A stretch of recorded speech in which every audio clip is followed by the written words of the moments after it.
بسم اللہ الرحمن الرحیم۔ السلام علیکم۔ ایف ایم اسٹوریز میں خوش آمدید۔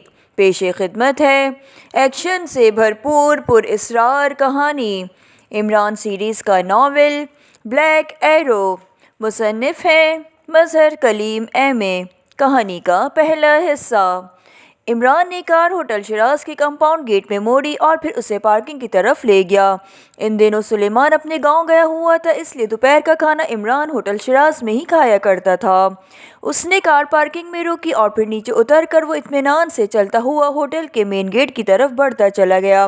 چونکہ وہ گزشتہ کئی روز سے باقاعدگی سے یہاں آ رہا تھا، اس لیے پارکنگ بوائے اسے کارڈ دینے کے بجائے کارڈ اس کے کار کے بمپر میں ہی پھنسا دیا کرتا تھا، کیونکہ اسے معلوم ہو گیا تھا کہ واپسی پر اسے نہ صرف پارکنگ کا کرایہ بلکہ بھاری ٹپ بھی مل جائے گی۔ عمران اطمینان سے چلتا ہوا ہوٹل کے مین گیٹ کی طرف بڑھتا چلا جا رہا تھا۔ عمران صاحب!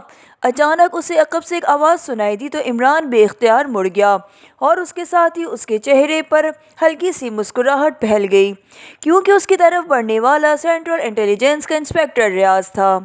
ریاض ابھی حال ہی میں انٹیلیجنس میں شامل ہوا تھا اور ایک کیس کے دوران عمران نے چیک کیا تھا کہ انسپکٹر ریاض نہ صرف ذہین ہے بلکہ اسے کام کرنے کا بھی شوق ہے۔ اس لیے عمران نے اس کیس میں اس کی مدد کر دی تھی، جس کے نتیجے میں اسے سر عبدالرحمن کی طرف سے تعریفی الفاظ میسر آ گئے تھے۔ تب سے انسپکٹر ریاض عمران کا بہت احترام کرتا تھا۔ معاف کیجیے عمران صاحب، میں نے آپ کو آواز دی، انسپکٹر ریاض نے قریب پہنچ کر معذرت بھرے لہجے میں کہا۔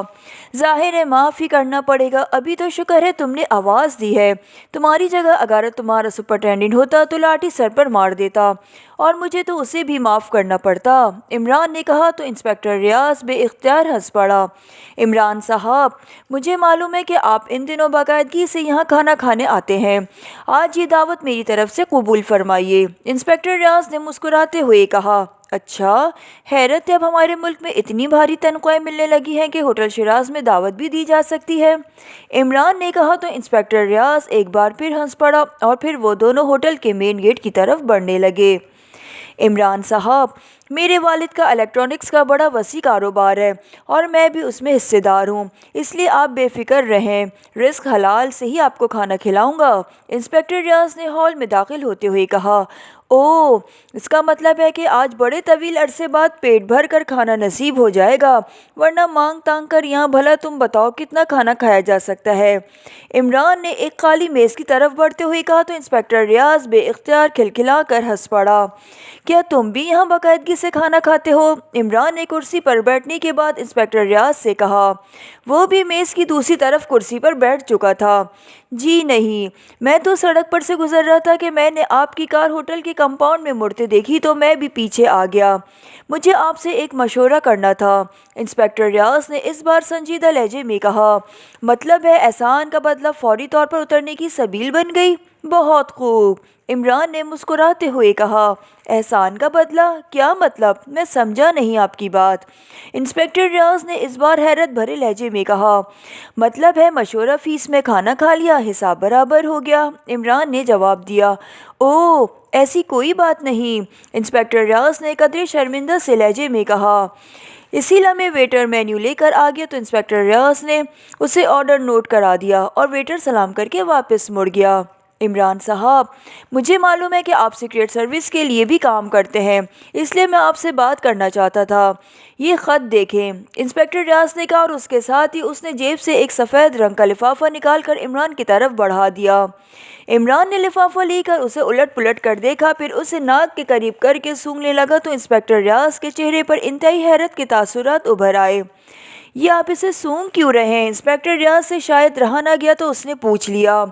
تم تو جوان ہو، لیکن یہ محبت نامہ کسی بوڑھی خاتون کی طرف سے لکھا گیا ہے، یہ سادہ سا سفید لفافہ ہے اور اس پر خوشبو تک نہیں لگائی گئی، عمران نے کہا تو انسپکٹر ریاض بے اختیار کھلکھلا کر ہنس پڑا۔ آپ اسے پڑھ تو لیں، پھر بات ہوگی، انسپکٹر ریاض نے کہا۔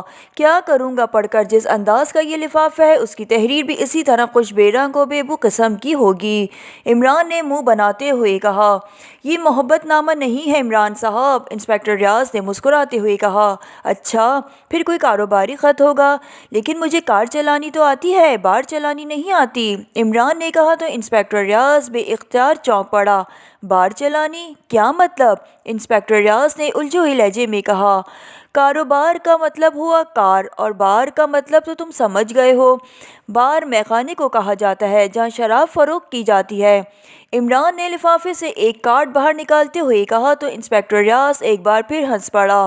عمران کارڈ دیکھنے لگا۔ اس کے چہرے پر حیرت کے تاثرات ابھر آئے تھے، کیونکہ کارڈ پر بگ ماسٹر کے الفاظ اور نیچے 10 کا ہنسا چھپا ہوا تھا۔ یہ لفافہ تمہیں کہاں سے ملا ہے؟ عمران نے اس بار انتہائی سنجیدہ لہجے میں کہا۔ ایک غیر ملکی لڑکی کے بیگ سے، انسپکٹر ریاض نے جواب دیا۔ اسی لمحے ویٹر نے کھانا لگانا شروع کر دیا تو عمران نے کارڈ واپس لفافے میں ڈالا اور لفافہ انسپکٹر ریاض کی طرف بڑھا دیا۔ پہلے کھانا کھا لیں پھر بات ہوگی، کیونکہ بزرگوں کا قول ہے کہ اول طعام پھر کلام، عمران نے کہا، اور انسپکٹر ریاض نے مسکراتے ہوئے سر ہلا دیا اور لفافہ واپس اپنی جیب میں ڈال لیا۔ کھانا کھانے کے بعد عمران نے اٹھ کر ہاتھ دھوئے اور پھر واپس آ کر اس نے ویٹر کو کافی لانے کا آرڈر دے دیا۔ تو تم ان دنوں غیر ملکی لڑکیوں کے بیگ کی تلاشی لینے کا کام کر رہے ہو؟ عمران نے کہا۔ جی نہیں، یہ لڑکی ہوٹل رینبو میں ٹھہری ہوئی ہے اور یورپی ہے۔ میں اپنے ایک دوست سے ملنے ہوٹل رینبو گیا۔ وہاں میں ہال میں بیٹھا اپنے دوست کا انتظار کر رہا تھا کہ یہ لڑکی میرے میز پر آئی اور مجھ سے وہاں بیٹھنے کی اجازت مانگی۔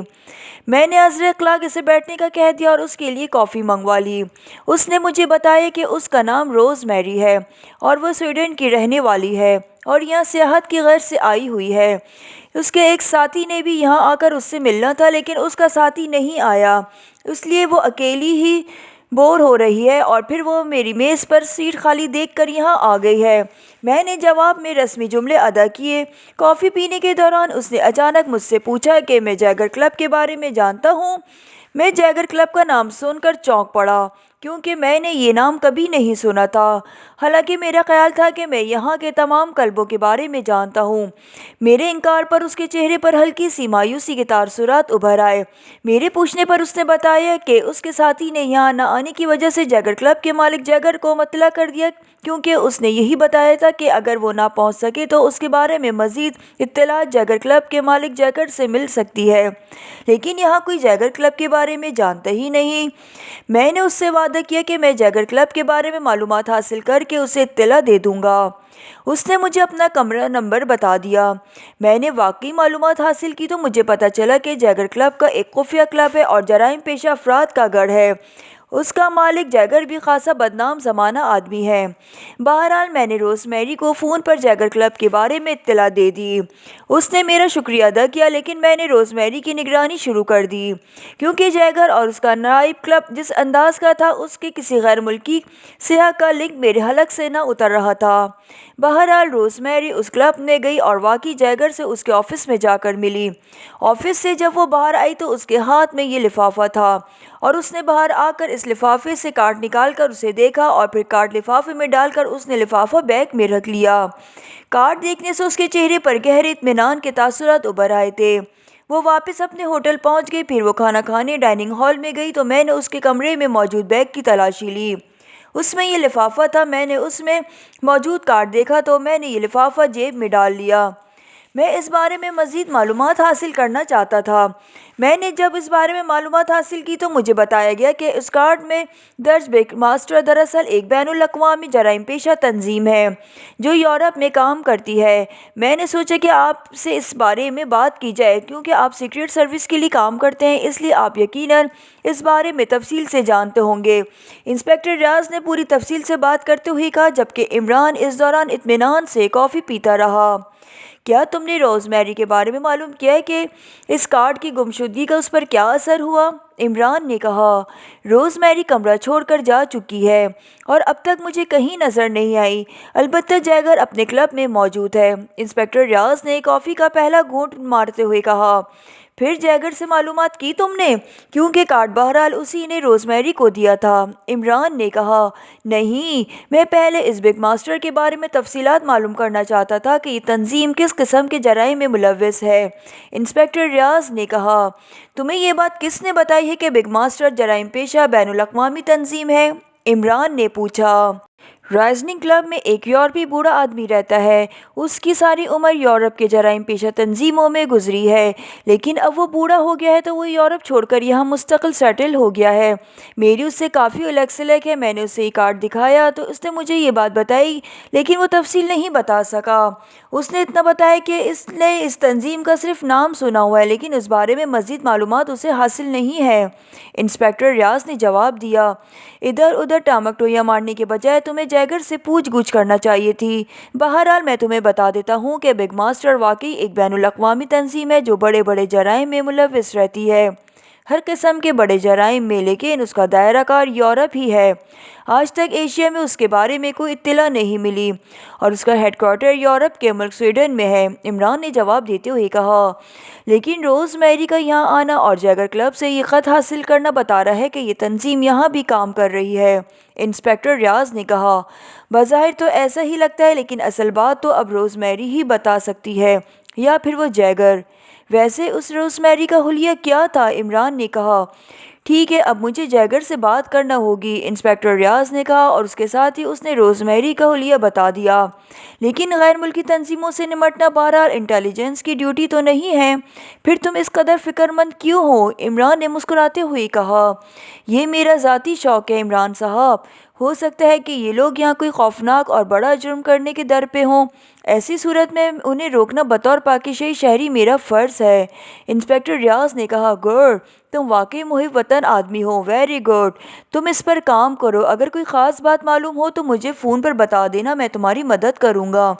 عمران نے کہا تو انسپکٹر ریاض نے اس کا شکریہ ادا کیا، اور پھر وہ دونوں اٹھ کر ہوٹل سے باہر آ گئے۔ عمران نے پارکنگ سے اپنی کار نکالی، اور پھر ہوٹل سے نکل کر اس نے اپنی کار کا رخ دانش منزل کی طرف موڑ دیا۔ گو اس نے انسپکٹر ریاض پر یہ ظاہر نہ کیا، لیکن وہ خود بھی اس بگ ماسٹر کے بارے میں معلومات حاصل کرنا چاہتا تھا، کیونکہ کارڈ اس کے ذہن میں بھی کھٹک رہا تھا۔ ٹیکسی ایک متوسط انداز کی تعمیر شدہ کوٹھی کے گیٹ کے سامنے جا کر رکی تو ٹیکسی کے عقبی سیٹ پر بیٹھی ہوئی غیر ملکی لڑکی نے اپنا بیگ سنبھالا، اور پھر ٹیکسی کا دروازہ کھول کر وہ نیچے اتر آئی۔ اس نے جیکٹ اور جینز پہنی ہوئی تھی۔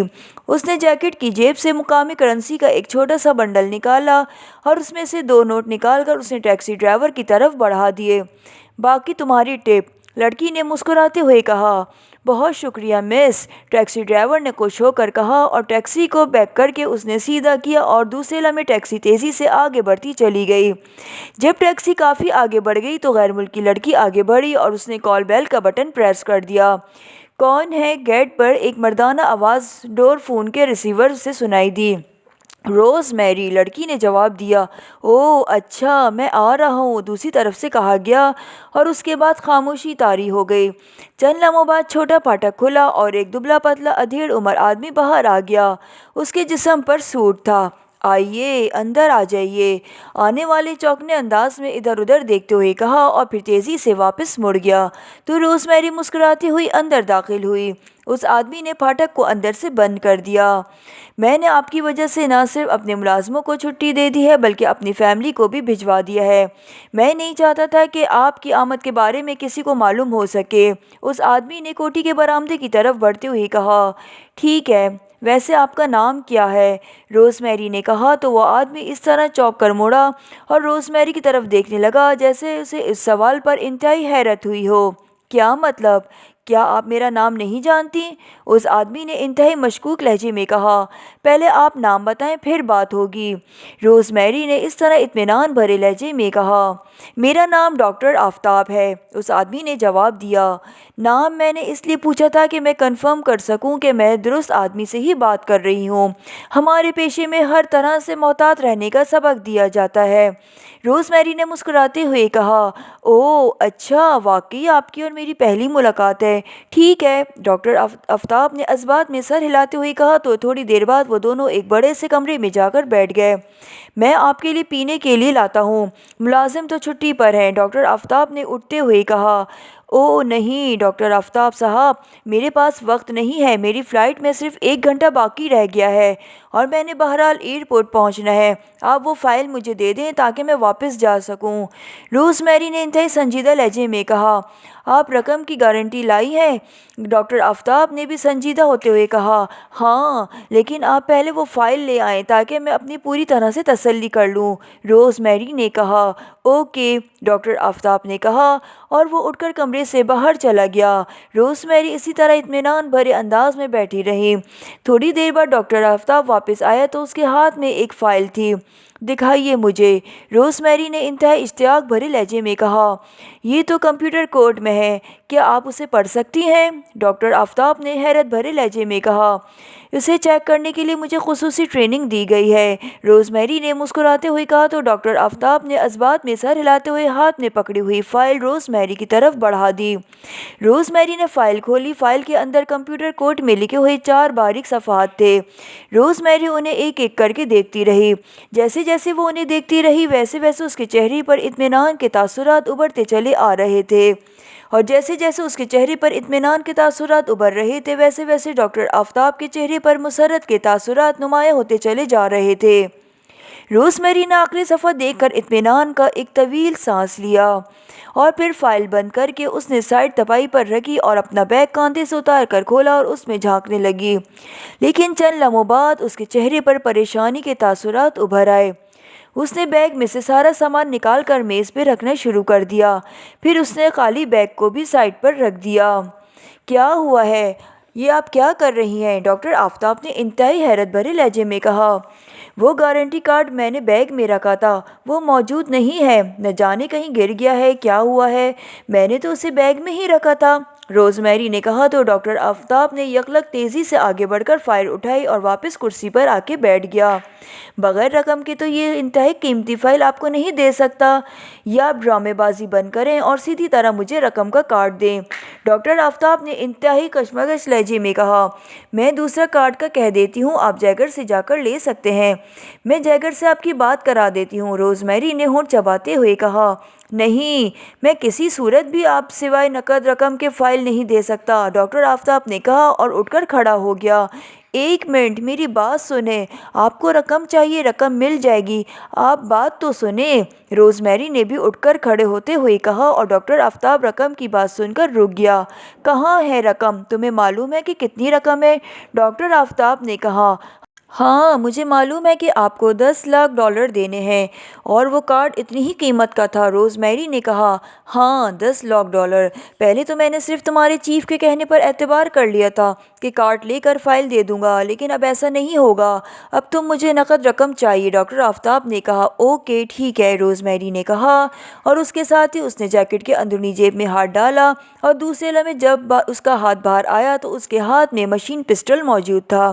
یہ کیا مطلب؟ ڈاکٹر آفتاب نے چونک کر حیرت بھرے لہجے میں کہا، لیکن روز میری نے کوئی جواب دینے کے بجائے ٹریگر دبا دیا، اور تڑتڑاہٹ کی آواز کے ساتھ ہی ڈاکٹر آفتاب چیختا ہوا نیچے گرا۔ گولیاں اس کی ٹانگ پر لگی تھی۔ اس کے ہاتھ میں فائل نکل کر ایک طرف جا گری اور وہ فرش پر گر کر تڑپنے لگا۔ روز میری نے دوسری بار ٹریگر دبایا تو اس بار گولیاں ڈاکٹر آفتاب کے سینے میں گھستی چلی گئی، اور چند لمحوں بعد اس کے جسم نے ایک زوردار جھٹکا کھایا اور پھر وہ ساخت ہو گیا۔ روز میری نے ایک طویل سانس لیتے ہوئے مشین پسٹل کو واپس اپنی جیکٹ کی جیب میں ڈالا اور آگے بڑھ کر اس نے فرش پر پڑی ہوئی فائل کو سمیٹا اور اسے بند کر کے اور پھر اس کو تہہ کر کے اپنی جیکٹ کے اندرونی جیب میں رکھا، اور پھر میز پر پڑے ہوئے اپنے سامان کو واپس بیگ میں رکھنا شروع کر دیا۔ پھر اس نے بیگ بند کیا اور تیز تیز قدم اٹھاتی وہ بیرونی دروازے کی طرف بڑھتی چلی گئی۔ کوٹھی سے باہر آ کر وہ تیز تیز قدم اٹھاتی چوک کی طرف بڑھنے لگی۔ چوک پر اسے خالی ٹیکسی مل گئی تو اس نے اسے ایئرپورٹ چلنے کے لیے کہا، کیونکہ واقعی اس کی سیٹ بک تھی اور اس نے واپس جانا تھا۔ کارڈ کی گمشدگی پر اسے واقعی بے حد حیرت تھی۔ یہ کارڈ چیف کی طرف سے جیگر کو بھجوا دیا گیا تھا تاکہ جیگر یہ کارڈ روز میری کو دے دے اور روز میری یہ کارڈ ڈاکٹر آفتاب کے حوالے کر دے۔ پھر ڈاکٹر آفتاب یہ کارڈ لے کر یورپ پہنچے گا تو اسے کارڈ کے بدلے میں مطلوبہ رقم ادا کر دی جائے گی، لیکن اب یہ کارڈ گم ہو چکا تھا، مگر اسے اطمینان تھا کہ وہ اپنا کام مکمل کر کے واپس جا رہی ہے۔ کارڈ اگر کسی کو مل بھی گیا تو ظاہر ہے وہ اس کے کسی کام نہ آئے گا، اس لیے اسے اطمینان تھا کہ کارڈ کی گمشدگی اس کے خلاف نہ جائے گی۔ عمران دانش منزل کے آپریشن روم میں داخل ہوا تو حسب روایت بلیک زیرو احتراماً اٹھ کھڑا ہوا۔ بیٹھو۔ سلام دعا کے بعد عمران نے کہا، آج کئی روز بعد آپ کا چکر لگا ہے، کیا مطالعہ کا شغل جاری ہے؟ بلیک زیرو نے مسکراتے ہوئے کہا، مطالعہ بغیر چائے کے نہیں ہو سکتا، اور سلیمان ان دنوں گاؤں گیا ہوا ہے، اس لیے مجبوراً آوارہ گردی کرتا رہتا ہوں۔ تم ایسا کرو کہ لائبریری میں جا کر چیک کرو، وہاں یورپ کی ایک تنظیم بگ ماسٹرز کی فائل ہوگی، وہ اٹھا لاؤ۔ عمران نے کہا، بگ ماسٹرز؟ اوہ اچھا، لیکن جہاں تک مجھے یاد ہے یہ تنظیم تو صرف یورپ تک ہی محدود ہے۔ بلیک زیرو نے اٹھتے ہوئے کہا، ہاں آج تک تو یہی سنتے رہے، لیکن شاید اب اس نے ترقی کر لی ہے کہ پاکیشیا تک پہنچ گئی ہے۔ عمران نے کہا، کیا ہوا ہے؟ کیا کوئی کیس شروع ہو گیا ہے؟ بلیک زیرو نے کہا، نہیں، ابھی تو معاملہ معلومات حاصل کرنے تک محدود ہے۔ عمران نے کہا تو بلیک زیرو سر ہلاتا ہوا اس طرف کو بڑھ گیا جدھر لائبریری کی طرف جانے والا دروازہ تھا۔ عمران نے ٹرانسمیٹر اٹھا کر اپنے سامنے رکھا اور پھر اس کی فریکوینسی ایڈجسٹ کرنے میں مصروف ہو گیا۔ Hello Imran calling over. Imran نے فریکوینسی ایڈجسٹ کر کے بار بار کال دیتے ہوئے کہا، یس باس، ٹائیگر بول رہا ہوں، اوور۔ تھوڑی دیر بعد ٹائیگر کی مؤدبانہ آواز سنائی دی، تم اس وقت کہاں ہو؟ اوور۔ عمران نے پوچھا، مارشل کلب میں ہوں باس، اوور۔ دوسری طرف سے کہا گیا، کسی جیگر کلب کے بارے میں جانتے ہو جس کے مالک کا نام بھی جیگر ہے؟ اوور۔ عمران نے کہا، یس باس، اچھی طرح جانتا ہوں، اوور۔ دوسری طرف سے ٹائیگر نے جواب دیا، ایک غیر ملکی لڑکی جس کا نام روز میری تھا، وہ اس کلب میں گئی اور اس جیگر سے ملی۔ جب وہ واپس آئی تو اس کے پاس ایک کارڈ تھا جس پر یورپ میں کام کرنے والے ایک مجرم تنظیم بگ ماسٹرز کا نام چھپا ہوا تھا اور نیچے سرخ رنگ کا کراس بنا ہوا تھا۔ اب وہ لڑکی ہوٹل سے غائب ہو چکی ہے۔ تم اس جیگر سے معلوم کرو کہ یہ روز میری کون ہے اور اسے کارڈ جیگر نے کیوں دیا ہے، اور کیا جیگر کا براہ راست تعلق اس بگ ماسٹر سے ہے؟ اگر ہے تو پھر یہ بگ ماسٹر تنظیم یہاں کیا کرنا چاہتی ہے؟ پوری تفصیل معلوم کرو، اوور۔ عمران نے کہا، یس باس، اوور۔ دوسری طرف سے ٹائیگر نے جواب دیا، کیا یہ جیگر سیدھی طرح بتا دے گا کہ تمہیں یا دوسری صورت اختیار کرنا ہوگی؟ اوور۔ عمران نے کہا، وہ غیر ملکوں کے لیے کام کرتا رہتا ہے، اس لیے اس نے خاصے گہرے تعلقات بنائے رکھے ہیں، اس لیے مجھے یقین ہے کہ وہ مجھے سب کچھ خود ہی بتا دے گا، اور اگر نہیں بتائے گا تو پھر اس کے حلق سے انگلی ڈال کر بھی اگلوا لوں گا۔ ٹائیگر نے کہا، انگلی دھو لینا، بہرحال جیسے ہی معلومات ملے مجھے ٹرانسمیٹر پر فوری رپورٹ دینا، اوور اینڈ آل۔ عمران نے کہا اور ٹرانسمیٹر آف کر دیا اور پھر اسی لمحے فریکوینسی ایڈجسٹ کر دی۔ اسی دوران بلیک زیرو اس کے سامنے فائل رکھ کر واپس اپنی کرسی پر بیٹھ چکا تھا۔ اب آپ نے بتایا نہیں عمران صاحب کہ یہ روز میری اور جیگر کلب کا کیا سلسلہ ہے؟ بلیک زیرو نے کہا تو عمران نے ہوٹل شیراز میں انسپکٹر ریاض سے ہونے والی ملاقات کے بارے میں تفصیل سے بتا دیا۔ اوہ، پھر تو اس روز میری کو بھی تلاش کرنا چاہیے، اس کارڈ کی کوئی خصوصی اہمیت ہی ہوگی، بلیک زیرو نے کہا۔ روز میری کو بھی تلاش کر لیں گے، پہلے اصل معاملے کا علم تو ہو، عمران نے کہا، اور اس کے ساتھ ہی اس نے فائل کھول کر اسے دیکھنا شروع کر دیا۔ اس میں تو کوئی خاص بات نہیں ہے، عام سی باتیں ہیں، عمران نے فائل بند کر کے ایک طرف کھسکاتے ہوئے کہا۔ آپ نے اس روز میری کا حلیہ تو معلوم کیا ہوگا، بلیک زیرو نے کہا۔ ہاں، عمران نے کہا، اور اس کے ساتھ ہی اس نے ریسیور اٹھایا اور تیزی سے نمبر ڈائل کرنے شروع کر دیے۔ جولیا بول رہی ہوں، رابطہ قائم ہوتے ہی دوسری طرف سے جولیا کی آواز سنائی دی۔ ایکسٹرو، عمران نے مخصوص لہجے میں کہا۔ یس سر۔ جولیا کا لہجہ یکلق مؤدبانہ ہو گیا۔ ایک غیر ملکی لڑکی جس کا نام روز میری بتایا گیا ہے، ہوٹل رینبو میں ٹھہری تھی، وہ ایک معاملے میں مشکوک ہو گئی ہے، لیکن اب وہ اچانک ہوٹل سے غائب ہو گئی ہے۔ اس کا حلیہ نوٹ کرو اور ممبرز کو کہو کہ وہ اسے تلاش کریں، صفدر کو کہہ دو کہ وہ ایئرپورٹ سے اس بارے میں معلومات حاصل کریں، عمران نے مخصوص لہجے میں کہا، اور اس کے ساتھ ہی اس نے روز میری کا حلیہ بتا دیا۔ یس سر۔ لیکن کیا کوئی نیا کیس شروع ہو گیا ہے؟ دوسری طرف سے کہا گیا، ابھی معاملہ صرف شک کی حد تک ہی ہے، لیکن ہو سکتا ہے کہ کیس بھی شروع ہو جائے، عمران نے کہا اور ریسیور رکھ دیا۔ پھر تقریباً آدھے گھنٹے بعد ٹرانسمیٹر سے کال آنے شروع ہو گئی تو عمران نے ہاتھ بڑھا کر ٹرانسمیٹر آن کر دیا۔ ٹائگر کالنگ اوور، ٹائگر کی آواز سنائی دی۔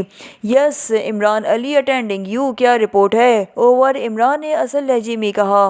باس، جیگر نے بتایا کہ وہ کارڈ اسے کافرستان سے آنے والے ایک آدمی نے دیا تھا اور اس نے ہدایت دی کہ یہ کارڈ ایک غیر ملکی لڑکی روز میری کے حوالے کیا جائے اور اس کا نام جیگر کو خاصا معقول معاوضہ دیا گیا۔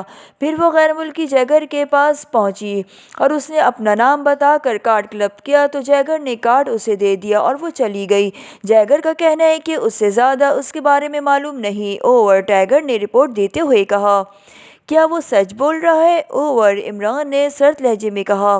یس باس، میں نے پوری تسلی کر لی ہے۔ اوور، دوسری طرف سے ٹائگر نے جواب دیا۔ اس کافرستانی آدمی کے بارے میں تفصیل معلوم ہوئی ہے؟ اوور، عمران نے پوچھا۔ اس کا نام سریندر ہے اور وہ کافرستان سے یہاں شراب اسمگل کرنے کا کاروبار کرتا ہے۔ کافرستان کے دارالحکومت میں رامیش روڈ پر 3 اسٹار بار اس کی ملکیت ہے اور وہ وہیں رہتا ہے۔ اوور، ٹائگر نے جواب دیا۔ اوکے، اب اس روز میری کا حلیہ نوٹ کرو اور اسے تلاش کرو۔ حلیہ تفصیل سے بتا دیا۔ یس باس۔ اوور، دوسری طرف سے کہا گیا تو عمران نے ٹرانسمیٹر آف کر دیا اور پھر اس نے ہاتھ فون کے ریسیور کی طرف بڑھایا ہی تھا کہ فون کی گھنٹی بج اٹھی اور عمران نے ریسیور اٹھا لیا۔ X2، عمران نے مخصوص لہجے میں کہا۔ جولیا بول رہی ہوں باس، صفدر نے اطلاع دی ہے کہ روز میری 2 روز قبل پاکیزیہ سے واپس جا چکی ہے۔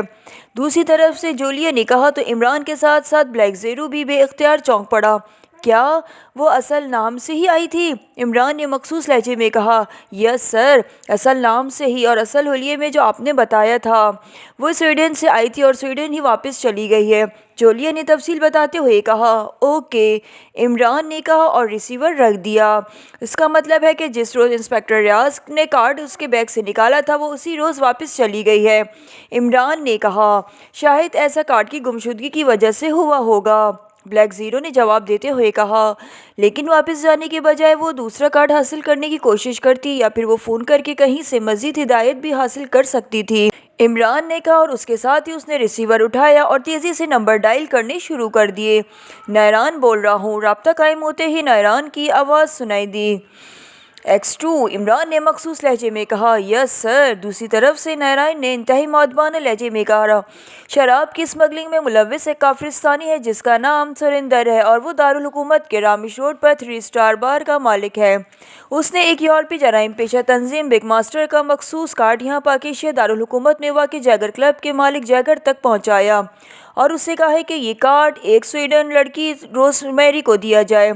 روز میری نے یہ کارڈ جیگر سے حاصل کیا لیکن اسے یہاں کی انٹیلیجنس ایک انسپکٹر نے چیک کر لیا اور اس کے بیگ سے یہ کارڈ حاصل کر لیا، لیکن وہ لڑکی روز میری غائب ہو گئی۔ اب اطلاع ملی ہے کہ وہ اس روز واپس سویڈن چلی گئی ہے۔ تم اس سریندر سے معلوم کرو کہ اس کا بگ ماسٹر سے کیا تعلق ہے اور یہ لڑکی روز میری پاکیزیہ کیوں آئی تھی اور اس کارڈ سے وہ کیا مقصد حاصل کرنا چاہتی تھی، عمران نے تفصیل سے پس منظر بتاتے ہوئے کہا۔ یس سر، دوسری طرف سے مؤدبانہ لہجے میں جواب دیا گیا۔ جلد از جلد معلوم کر کے رپورٹ دو، عمران نے مخصوص لہجے میں کہا اور اس کے ساتھ ہی اس نے ریسیور رکھ دیا۔ آفس کے اندر میں سجے ہوئے کمرے میں ایک بڑی سی میز کے پیچھے ایک لمبے قد کا ادھیڑ عمر آدمی بیٹھا ہوا تھا۔ اس کی آنکھوں پر باریک تار کے سنہری فریم کی اینک تھی اور وہ سگار پینے کے ساتھ ساتھ سامنے موجود ایک فائل کو پڑھنے میں مصروف تھا۔ پاس پڑے ہوئے انٹرکام کی گھنٹی بج اٹھی تو اس نے چونک کر سر اٹھایا، آنکھوں پر موجود اینک اتار کر فائل پر رکھی اور پھر ہاتھ بڑھا کر ریسیور اٹھا لیا۔ یس، اس آدمی نے انتہائی تحکمانہ لہجے میں کہا۔ سر، اسرائیلی ایجنٹ جیمس ڈرن بن صاحب کی کال ہے، دوسری طرف سے انتہائی مؤدبانہ لہجے میں کہا گیا۔ او اچھا، کراؤ بات، اس ادھیڑ عمر آدمی نے کہا اور انٹرکام کا ریسیور رکھ دیا۔ چند لمحوں بعد پاس پڑے ہوئے فون کی مترنم سی گھنٹی بج اٹھی تو اس نے ہاتھ بڑھا کر ریسیور اٹھا لیا۔ یس، گلومر بول رہا ہوں، اس آدمی نے ریسیور اٹھاتے ہوئے سپاٹ لہجے میں کہا۔ جیمس رابن بول رہا ہوں، دوسری طرف سے ایک سردار اور بھاری سی آواز سنائی دی۔ یس مسٹر رابن، فرمائیے، گلومر نے اس طرح سپاٹ لہجے میں کہا۔ آپ نے جو فائل بھجوائی وہ پارٹ 1 ہے، اب پارٹ 2 چاہیے، دوسری طرف سے کہا گیا تو گلومر بے اختیار چونک پڑا۔ اس کے لیے آپ کو دوبارہ معاوضہ دینا ہوگا مسٹر رابن، گلومر نے کہا۔ معاوضے کی فکر مت کریں، حکومت اسرائیل کے لیے معاوضہ کوئی اہمیت نہیں رکھتا، دوسری طرف سے کہا گیا۔ اوکے، پھر اس پارٹ 2 کی تفصیل کون بتائے گا؟ گلومر نے اطمینان بھرے انداز میں کہا۔ وہی ماہر البرٹ، آپ جب کہیں وہ جہاں کہیں وہ پہنچ جائے گا۔ دوسری طرف سے کہا گیا، اس کا فون نمبر بتا دیں، میں اس سے براہ راست رابطہ کر لوں گا۔ گلومر نے کہا تو دوسری طرف سے فون نمبر بتا دیا گیا۔ اوکے، کام ہو جائے گا، گلومر نے کہا، اور ریسیور رکھ کر اس نے انٹرکام کا ریسیور اٹھایا اور 2 نمبر پریس کر دیے۔ یس سر، دوسری طرف سے مؤدبانہ آواز سنائی دی۔ 0 سیکشن کے راجر سے بات کراؤ، گلومر نے کہا اور ریسیور رکھ دیا۔ چند لمحوں بعد فون کی مترنم گھنٹی بجی تو اس نے ہاتھ بڑھا کر ریسیور اٹھا لیا۔ یس، اس بار گلومر نے اپنا نام بتانے کے بجائے صرف یس پر اکتفا کیا تھا۔ 0 سیکشن سے راجر بول رہا ہوں۔ دوسری طرف سے ایک مؤدبانہ آواز سنائی دی، پاکیزائی مشن تمہارے سیکشن نے مکمل کر لیا ہے۔ ابھی اس سلسلے میں دوسرا مشن ملا ہے، اسے مکمل کرنا ہے۔ جو فائل وہاں سے حاصل کی گئی تھی وہ پارٹ 1 ہے، اب اس کا دوسرا پارٹ حاصل کرنا ہے۔ وہ ماہر جو پہلے تمہارے ایجنٹ سے ملا تھا، اس کا فون نمبر نوٹ کرو، گلومر نے تیز لہجے میں کہا۔ لیکن سر، اب وہ پہلے والا سیٹ اپ تو وہاں موجود نہیں ہے، اس لیے نئے سرے سے کام کرنا ہوگا، دوسری طرف سے کہا گیا تو باس چونک پڑا۔ کیا مطلب؟ میں سمجھا نہیں تمہاری بات، گلومر نے حیرت بھرے لہجے میں کہا۔ باس، وہاں ایک آدمی ڈاکٹر آفتاب سے رابطہ کیا گیا تھا، اس کے بارے میں اطلاع ملی ہے کہ وہ جوا کھیلنے کا شوقین ہے اور اس نے جوئے میں ایکریما کے ایک سنڈیکیٹ کی بھاری رقم دینی ہے، اس لیے وہ مجبور تھا۔ اس سے بات چیت ہوئی ہے تو وہ اس فارمولے کی کاپی فروخت کرنے پر آمادہ ہو گیا، لیکن اس کی شرط تھی کہ وہ رقم اسے ایکریما میں دی جائے، وہاں پاکیشیا میں نہیں، کیونکہ وہاں اچانک بھاری رقم کی وجہ سے اس پر شک پڑ سکتا ہے۔ اس نے ایک سائنسی کانفرنس میں ایکریمیا جانا تھا، وہ رقم وہ وہاں وصول کرنا چاہتا تھا، چنانچہ میں نے $10 لاکھ کا مخصوص کارڈ پہنچانے کا وعدہ کیا تھا۔ وہ ایکریمیا پہنچ کر اس کارڈ سے $10 لاکھ حاصل کر سکتا تھا۔ پھر میرے سیکشن کی ایجنٹ روزمیری پاکیشیا پہنچ گئی، اس نے وہ کارڈ حاصل کیا اور اس سائنسدان سے ملی، لیکن کارڈ اس نے گم ہو گیا، جس پر اس سائنسدان نے فارمولہ دینے سے انکار کر دیا۔ نتیجے میں روزمیری نے اسے گولی مار دی اور فارمولہ لے آئی، اس طرح فارمولہ بھی ہمارے پاس پہنچ گیا اور رقم بھی خرچ نہ ہوئی۔ اس لیے باس، اب جب کہ وہ سائنسدان ہلاک ہو چکا ہے تو اب ہمیں وہاں نئے سرے سے کام کرنا ہوگا، پھر پارٹ 2 مل سکتا ہے، دوسری طرف سے راجر نے تفصیل بتاتے ہوئے کہا۔ لیکن اس کارڈ کا کیا ہوا؟ گلومر نے ہونٹ چباتے ہوئے کہا۔ وہ ظاہر عام سا کارڈ تھا، اس کا کیا ہو سکتا تھا؟ ویسے بھی اسے اب تک کیش نہیں کرایا گیا، راجر نے کہا۔ لیکن اب میں یہ کام لے چکا ہوں، اس لیے کام تو کرنا ہوگا، گلومر نے کہا۔